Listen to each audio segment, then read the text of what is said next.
India और China दोनों countries Trump के बुलिंग से परेशान होकर अपनी आपसी दुश्मनी भुला के अब धीरे धीरे पार्टनरशिप करने की कोशिश कर रहे हैं। लेकिन अगर हम चाइना के साथ कोई इकोनॉमिक पार्टनरशिप या फिर ट्रेड डील करते हैं तो क्या यह सही में इंडिया के लिए उतना फायदेमंद होगा, या फिर चाइना अपने प्रोडक्ट्स का अननेसेसरी और अंधाधुंध डंपिंग करके इंडियन मार्केट्स को ही खराब कर देगा? क्या इंडिया और चाइना के economies complementary to each other है for mutual growth? Let's try to understand when they are and when they are not. सबसे पहले हम बिजनेस का एक छोटा सा बेसिक जान लेते हैं, because that will help you to understand the video. See, एक बिजनेस के दो मेन पार्ट होते हैं। एक हो गया सप्लाई वाला पार्ट और दूसरा हो गया डिमांड वाला पार्ट। फॉर एन एग्जाम्पल, जैसे कि एक बिस्किट का अगर बिजनेस है तो उसके सप्लाई साइड में आ जाता है उसके बिस्किट बनाने की फैक्ट्री, या फिर आटा, दाल या चीनी, इस टाइप के जो रॉ मटेरियल्स है उसकी अवेलेबिलिटी इंश्योर करना, या फिर स्किल्ड लेबर जो कि बिस्किट्स बनाएंगे। तो ये हो गया उसके सप्लाई साइड वाली चीज है। वैसे ही इस बिजनेस को एक डिमांड साइड की भी जरूरत होती है, क्योंकि कहां पे वो बिस्किट बिकेगा वो बहुत इंपॉर्टेंट है।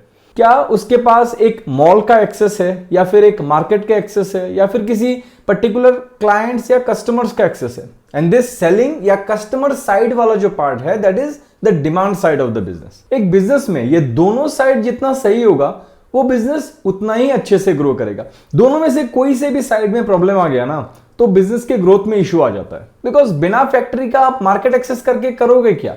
और अगर आपके पास मार्केट है बट फैक्ट्री नहीं है तो आप बेचोगे क्या? नाउ अगर हम इसी लेंस से चाइना और यूएस का पार्टनरशिप देखें, स्पेशली जो 90s 80s और 90s 90 में इनका पार्टनरशिप बन रहा था चाइना और यूएस का, तो उस रिलेशनशिप में क्या था ना कि चाइना ने एक ही रिलेशनशिप बना के both demand side and supply side को फिक्स कर लिया था। क्योंकि तब जो डिमांड है वो तो हमेशा यूएस से ही आता है, because US is the largest consumer. But at that point in time US was also one of the very fine manufacturers. तो जो मैन्युफैक्चरिंग स्किल्स है, मैन्युफैक्चरिंग नीश है, वो भी यूएस से चाइना को मिल रहा था, और चाइना उसको प्रोसेस करके फिर उसी यूएस को सेम चीज बेच रही थी। सो जो सप्लाई साइड वाला प्रॉब्लम है वो भी यूएस फिक्स कर दे रहा था, जो डिमांड साइड वाला प्रॉब्लम है वो भी यूएस फिक्स कर दे रहा था। And that is how China was able to grow so fast. लेकिन इंडिया के केस में ये बिल्कुल ही अलग है। अगर आप आज के डेट में देखते हो इंडिया जिस प्रॉब्लम को फेस कर रहा है वो ये है कि इंडिया के लिए जो मार्केट है that is US. Actually everybody has the same market which is the US predominantly, but जो सप्लाई साइड वाला इशू है इंडिया का वो इंडिया ने अभी तक रिजॉल्व नहीं किया। India is not self reliant in the supply side. हम ईवी बनाते हैं, 90% लिथियम आता है चाइना से। हम इलेक्ट्रॉनिक्स आइटम्स बनाते हैं, रेयर अर्थ आता है चाइना से। हम इधर मेडिसिन बनाते हैं बट ज्यादातर एपीआईज आते हैं चाइना से। हम हमारे लिए फर्टिलाइजर या फंगिसाइड्स बनाते हैं तो मॉलिक्यूल्स आता है चाइना से। तो मतलब हम अगर यूएस को कुछ बेचना भी चाहे तो उसको बनाने के लिए हमें जो चीज चाहिए उसके लिए हम हेवीली डिपेंडेंट है एक और रिलेशनशिप पे, which is unfortunately an adversary of both India and the US। और उसी एडवर्सरी के साथ अपने को अच्छा रिलेशन मेंटेन करना पड़ रहा है बिकॉज अपना सप्लाई साइड उसी के ऊपर डिपेंडेंट है। And that is a very complicated situation to be in. China के लिए ये प्रॉब्लम नहीं था, चाइना ने तो एक ही रिलेशनशिप बनाया यूएस के साथ, डिमांड भी फिक्स हो गया, सप्लाई भी फिक्स हो गया। हमारे लिए दो रिलेशन मेंटेन करने पड़ रहे हैं और दोनों ही क्रिटिकल हैं, दोनों ही कॉम्प्लेक्स है। कुछ महीने पहले तक लोगों को लगता था कि अब इंडिया और यूएस का पार्टनरशिप होगा और इंडिया यूएस के लिए मैन्युफैक्चरिंग हब बन जाएगा और चाइना को रिप्लेस कर देगा। यार ये इतना ओवरनाइट नहीं हो सकता है, क्योंकि सप्लाई साइड के सारे चीजें वहीं से आने वाले हैं, टेक्नोलॉजी हो, डिफरेंट एलिमेंट्स हो या फिर स्किल्स हो। और अगर चाइना चाहे तो उनको ब्लॉक कर सकता है and that will threaten our manufacturing. और यूएस को क्या फर्क पड़ता है यार, US is a no string attached kind of a country. वो जाके किसी और से ले लेगा फिर, या फिर कहीं और अपना सोर्सिंग करने की कोशिश करेगा और फंस हम जाएंगे। जैसे कुछ दिनों पहले रेयर अर्थ मटेरियल्स को चाइना ने ब्लॉक कर दिया था और हमारे इधर अलार्म बजने लग गए थे। अल्टीमेटली हालांकि इंडियन कंपनीज ने स्मार्ट सोल्यूशन निकाल लिया था कि कैसे इस क्राइसिस से बाहर निकला जाए, कैसे बिना रेयर अर्थ के भी चीजें बनाए जाए। लेकिन ऐसे चीजें हर एक एलिमेंट के साथ हम नहीं कर सकते और करेंगे भी तब भी बहुत टाइम लग जाएगा। अभी हमें चाहिए फास्ट ग्रोथ, तो फ्रिक्शन कम होना चाहिए, कम करने चाहिए दोनों ही साइड के साथ। And that is why I am very happy कि अभी चाइना के साथ रिलेशनशिप थोड़ा नॉर्मलाइज होता हुआ दिख रहा है। लेकिन हाँ, अभी अनफॉर्चुनेटली बहुत सारे जियोपॉलिटिकल रीजंस की वजह से बहुत सारे लोगों को यह लगता है कि now the new alliance is India and China, और भाड़ में गया यूएस। यार, इससे फिर से सेम ही प्रॉब्लम क्रिएट हो जाएगा। आप सप्लाई साइड को फिक्स करके फिर डिमांड को खराब नहीं कर सकते हो। We need both demand and the supply. So हमें दोनों रिलेशन को फिक्स करने होंगे, तभी जाके हम एफिशिएंटली ग्रोथ दिखा सकते हैं, किसी एक से नहीं होगा। बट खैर, वो एक रिलेशनशिप जो थोड़ा सा खराब होता हुआ दिख रहा था, that is India and China वाला रिलेशनशिप, इट फील्स लाइक कि वो अब धीरे धीरे रिजोल्यूशन की तरफ बढ़ रहा है, बेटर पार्टनरशिप की तरफ बढ़ रहा है। That means better supply chain, better technology exchange, not in all sectors but may be in few sectors. So supply side definitely strong होता हुआ दिख रहा है यहां पे अपने को। अब बात कर लेते हैं दूसरे एस्पेक्ट की, which is trade to trade aspect. देखो, अगर इंडिया और चाइना का कोई ट्रेड डील हो जाती है जिससे कि चाइना को इंडियन मार्केट में एक्सेस मिल जाता है, थोड़ा सा इजी एक्सेस, तो ये चाइना के लिए तो बहुत ही अच्छी चीज है, क्योंकि उधर फैक्ट्रीज बन के तैयार है, कैपेसिटीज अवेलेबल है, प्रोडक्ट्स बन के तैयार है। मतलब गाड़ियां बन वहां पे रही है और यहां पे गाड़ी खरीदने के लिए लोग तो बहुत सारे हैं, तो चाइना को बस लाना है और बेचना है, because their cars are really superior cars. और चाइना का प्रॉब्लम अभी क्या है, यूएस ने चाइना के ऊपर टैरिफ लगा दिया, तो चाइना का थोड़ा सा डिमांड डिस्ट्रक्शन हो गया। तो China is looking for demand, क्योंकि सप्लाई साइड तो उसका ऑलरेडी फिक्स्ड है, मास्टर है वो वहां पे। तो जैसे ही इंडिया से उसको डिमांड मिल जाएगा, उसको इमीडिएट बेनिफिट मिलने लग जाएगा इसका। जबकि इंडिया के केस में ऐसा नहीं है। इंडिया का डिमांड डिस्ट्रक्शन भी हो रखा है, क्योंकि यूएस ने टैरिफ लगा दिया, और सप्लाई में हम ठीक है थोड़ा सा बेटर कर लेंगे जब चाइना के साथ पार्टनरशिप होगा तो, लेकिन इमीडिएट कोई बेनिफिट नहीं होने वाला अपने को। हाँ, हम कुछ अगर बेच पाए चाइना को तो बेनिफिट हो सकता है, बट देख लेते हैं कि हम क्या सही में कुछ बेच सकते हैं चाइना को। चाइना इंपोर्ट क्या करती है? चाइना का जो लार्ज इंपोर्ट है वो एक तो है क्रूड ऑयल, जो कि हम उसको नहीं बेच सकते, हमारे खुद के पास ही नहीं है। दूसरा चाइना का लार्जेस्ट इंपोर्ट है हाई एंड चिप्स या फिर सेमीकंडक्टर्स, वो भी हम चाइना को एक्सपोर्ट नहीं कर सकते। हमारे इधर भी सेमीकंडक्टर के प्लांट्स लग रहे हैं। गवर्नमेंट ने अभी अभी ऑलमोस्ट 10 सेमीकंडक्टर प्लांट्स को अप्रूवल दिया है, लेकिन वहां पे जो सेमीकंडक्टर्स बनने वाले हैं वो थिक सेमीकंडक्टर्स बनने वाले हैं। वो 28 नैनोमीटर से लेके 90 नैनोमीटर के थिकनेस वाला सेमीकंडक्टर बन रहे हैं, जो कि बहुत मॉडर्न नहीं है। अगर मैं most efficient, most modern semiconductor की बात करूं तो वो 2 नैनोमीटर के थिकनेस का होता है। तो कहां 2 नैनोमीटर और कहां 28 टू 90 नैनोमीटर। सो डिफरेंस बहुत ज्यादा है। हम जिस सेगमेंट का सेमीकंडक्टर बनाने वाले हैं उसकी कैपेसिटी एनफ वॉल्यूम में चाइना के पास अवेलेबल है। हमारा सेमीकंडक्टर इंडस्ट्री जो बनेगा वो प्रिडोमिनेटली हमारे डोमेस्टिक नीड को ही फुलफिल करेगा। तो हम सेमीकंडक्टर या चिप्स भी चाइना को एक्सपोर्ट नहीं कर सकते। हाँ, एक चीज जो हम उसको एक्सपोर्ट कर सकते हैं और कर भी रहे हैं already, that is iron ore. China iron ore बहुत इंपोर्ट करती है, लेकिन आयरन ओर हम चाइना को एक्सपोर्ट करके उतना ज्यादा वैल्यू क्रिएशन नहीं कर सकते।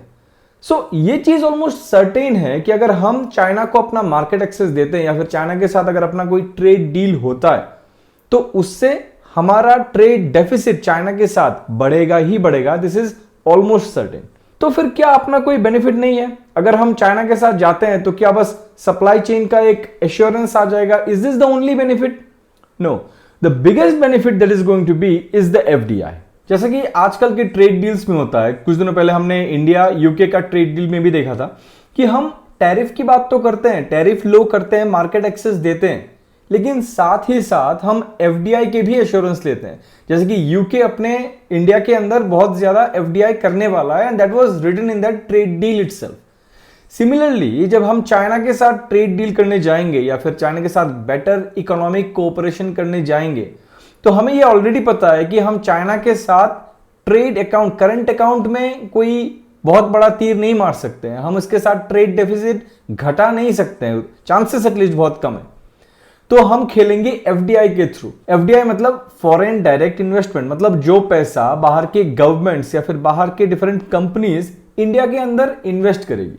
वो एफडीआई हो सकता है किसी इंफ्रास्ट्रक्चर में इन्वेस्टेड हो, जिससे कि हमारे इंडिया का इंफ्रास्ट्रक्चर बढ़ेगा और बिजनेसेस भी उससे शाइन करेंगे, या फिर हो सकता है कि वो किसी इंडिविजुअल बिजनेस या फिर कंपनी में इन्वेस्टेड हो, जिससे कि उस कंपनी को रिस्क कैपिटल मिलेगा और शायद आगे चल के वो कंपनी ग्रो भी ज्यादा करेगी and again economically India he strengthen होगा। या फिर ऐसा भी हो सकती है कि एफडीआई के थ्रू कोई जॉइंट वेंचर किया जाए, मतलब मैन्युफैक्चरिंग इन ए वे इंडिया में करने की कोशिश किया जाए। बाय द वे बहुत सारे लोगों को यह भी लगता है कि क्योंकि इंडिया में लेबर कॉस्ट चाइना के मुकाबले थोड़ा कम है, तो मैन्युफैक्चरिंग या फिर लो एंड मैन्युफैक्चरिंग मूव कर सकता है चाइना से इंडिया में। यार ये चीज जितना सच है यूएस और इंडिया के रिलेशनशिप में, उतना चाइना और इंडिया के रिलेशनशिप में इतना सच नहीं है। मैं आपको एक एग्जांपल देता हूं।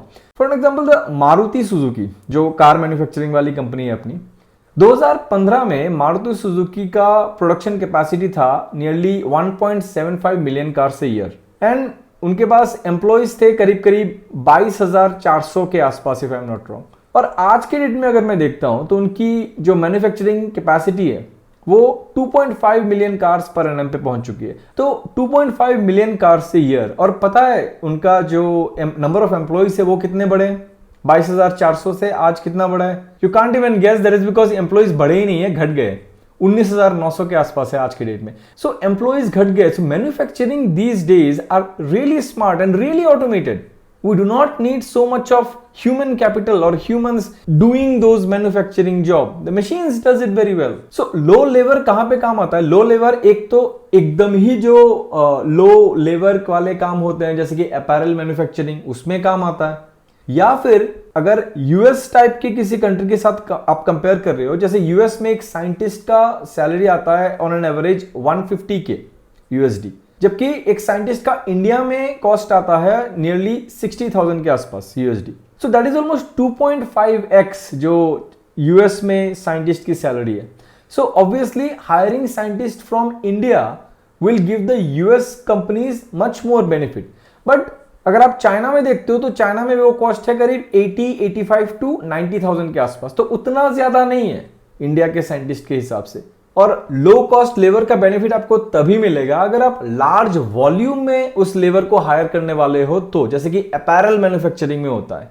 विच इज वाई आई डाउट कि बहुत ज्यादा मैन्युफैक्चरिंग बेस चाइना से इंडिया में शिफ्ट हो सकता है, और होगा भी तब भी ज्यादा जॉब क्रिएट कर सकता है। I highly doubt that. तो इस गलत फहमी में मत रहना कि इंडिया में वेजेस लो है तो चाइनीज कंपनी अब वहां से उठ के इंडिया में अपना बेस शिफ्ट करने लग जाएंगे। तो फिर भाई चाइनीज एफडीआई आएगी क्यों इंडिया के अंदर?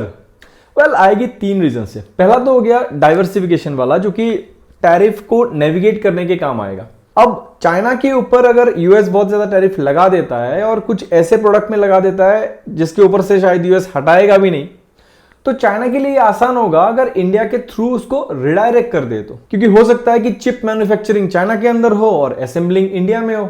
तो फिर क्या हो जाएगा ना कि एचएसएन कोड चेंज हो जाएगा और ओरिजिन कंट्री चेंज हो जाएगी। सो जो टैरिफ लगने वाला है वो कुछ और हो जाएगा। चाइना सिर्फ इंडिया के अंदर नहीं बल्कि डिफरेंट अदर कंट्रीज पे भी डाइवर्सिफिकेशन की कोशिश करेगा सो दैट टैरिफ को मैनेज किया जा सके। दूसरा पॉइंट जिसकी वजह से कि चाइनीज एफडीआई आएगा, that is the demand market. अब इंडिया के अंदर अगर चाइना का डिमांड प्रॉब्लम सॉल्व हो रहा है थोड़ा बहुत, और इसके अगेंस्ट अगर गवर्नमेंट डिमांड कर रही है कि भाई चाइना से कुछ एफडीआई आने चाहिए, कुछ इन्वेस्टमेंट इंडिया के अंदर होने चाहिए, तो चाइना खुशी खुशी कर सकती है, क्योंकि अल्टीमेटली उसी को फायदा है। तीसरा जो रीजन है, जो शायद सबसे बड़ा रीजन है, that is China is also getting old. Lot of people don't know it, but Chinese fertility rate drop to 1.0% in 2023. That is very similar to South Korea. We talk a lot about South Korea, but we don't talk that much about China. Although China का जो recent data है 2024 का जो fertility rate है, उसमें उसने post कर दिया 1.7%. They did some policy changes as well again, and they said they did some data correction. But जो भी हो, if a country is getting old, तो सीधी सीधी बात है कि उसको अपने old population को feed कराने के लिए resources चाहिए होंगे, कहीं ना कहीं से उसको ग्रोथ लाना पड़ेगा, उसको वो कैपिटल जनरेट करना पड़ेगा। विच इज वाई यू सी कि भाई कनाडा के साथ अपना इतना बड़ा इश्यू हो गया, उसके बाद भी जो कैनेडियन पेंशन फंड है वो इंडिया के ऊपर अभी भी अच्छा खासा इन्वेस्ट करती रहती है। और अगर हम फॉरेन एफडीआईज की बात करें तो एफडीआई करने वाली सबसे बड़ी कंट्रीज कौन कौन सी है? पहला वाला तो सबको पता है यूएसए होगा। जो दूसरा है that is Germany. Germany has a lot of capital because it is the third largest country at this moment in terms of GDP. तो Germany के पास capital है and Germany is also getting old. So what Germany is doing, it is putting its capital outside somewhere where it can grow. Same thing with Japan.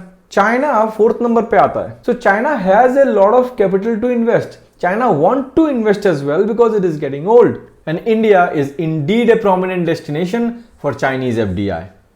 Now most probably going forward जो game है वो मोटा मोटा ऐसा होने वाला है कि India is going to provide China the demand market, the consumption market, because India has that consumption capability, at least a part of India, and in return China is probably going to give us FDI, joint ventures, and probably some direct manufacturing as well.